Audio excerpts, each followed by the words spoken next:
నమస్కారం అందరికీ. ఈరోజు నవరాత్రులు మొదలైన సందర్భంగా మనం నవరూపాల చల్లని తల్లిని గురించి చర్చించుకుందాం. భారతీయ సంస్కృతిలో ఎన్నో పండుగలు ఉన్నాయి. వాటిలో విశిష్టమైనవి, అందరూ భక్తితో ఆరాధించేవి దేవి నవరాత్రులు.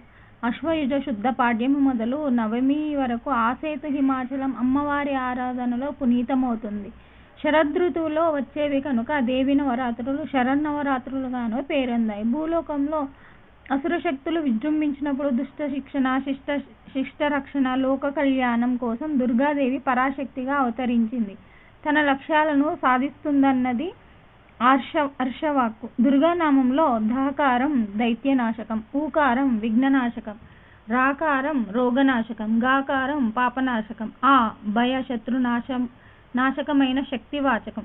అందుకే దేవికి పర్యాయపదమైన దుర్గా శబ్దాన్ని స్మరిస్తే పాపాలన్నీ నశిస్తాయని సాక్షాత్తు పరమశివుడు చెప్పాడని బ్రహ్మ మార్కండేయ మహామునికి వివరించాడు. దుర్గాదేవిని కష్టాలను తొలగించే దేవతగా మహానారాయణోపనిషత్తు పేర్కొంది. విభిన్న ప్రయోజనాల కోసం పరాశక్తి అనేక పేర్లు, రూపాలు ధరిస్తుంది. రాక్షసులను సంహరించేందుకు అమ్మవారు 9 అవతారాలు ధరించిందని చెబుతారు. అందుకే ఆ దేవిని 9 రూపాలుగా ఆరాధిస్తారు. దుర్గాదేవి తొలినామం శైలపుత్రి. కమలం, శూలం ధరించి కోరిన కోరికలు తీర్చే తల్లి. అందుకే తొలి రోజున ఈ దేవిని కొలుస్తారు. రెండో రూపం బ్రహ్మచారిణి. కుడి చేతిలో జపమాల, ఎడమ చేతిలో కమండలం కలిగి శ్వేత వస్త్రధారిణిగా శోభిల్లే ఈమెను పూజిస్తే ఏకాగ్రత కలుగుతుంది. అమ్మవారి మూడో నామం చంద్రగంట. ధనస్సు, గద, శూలం, పాశం మొదలైన ఆయుధాలు ధరించి 10 చేతులతో కనిపించే ఈ దేవిని ఆరాధిస్తే శత్రువులను జయించే శక్తినిస్తుందని విశ్వాసం. జగన్మాత నాలుగో పేరు కుష్మాండ. చక్రం, గద, బాణం ఒకవైపు, కమండలం, అమృత కలశం, జపమాల, పద్మం వంటివి మరోవైపు ధరించి ఉంటుంది. 8 భుజాలతో దర్శనమిచ్చే ఈ దేవిని కొలిస్తే ఆరోగ్యం వృద్ధి చెందుతుందంటారు.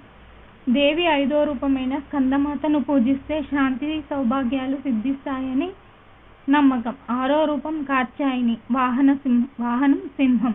ఆ తల్లిని ఆరాధించడం ద్వారా రోగాలు, కష్టాల నుంచి బయటపడవచ్చని పెద్దలు చెబుతారు. అమ్మవారి 7వ నామం కాలరాత్రి.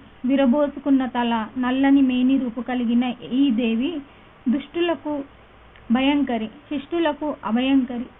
దేవి 8వ రూపం మహాగౌరి. వృషభ వాహిని, శ్వేత వస్త్రధారిణి, చతుర్భుజాలు కలిగి అభయ, వరద ముద్రలతో దర్శనమిస్తుంది. అమ్మవారి 9వ నామం సిద్ధిదాత్రి. కమలాసిని అయిన ఆ దేవిని పూజిస్తే సర్వసిద్ధులను ప్రసాదిస్తుందంటారు. నవరాత్రులన్నీ ముఖ్యమైనవే అయినా మహాష్టమి, మహార్నవమి, విజయదశమిని అత్యంత పవిత్ర దినాలుగా భావిస్తారు భక్తులు.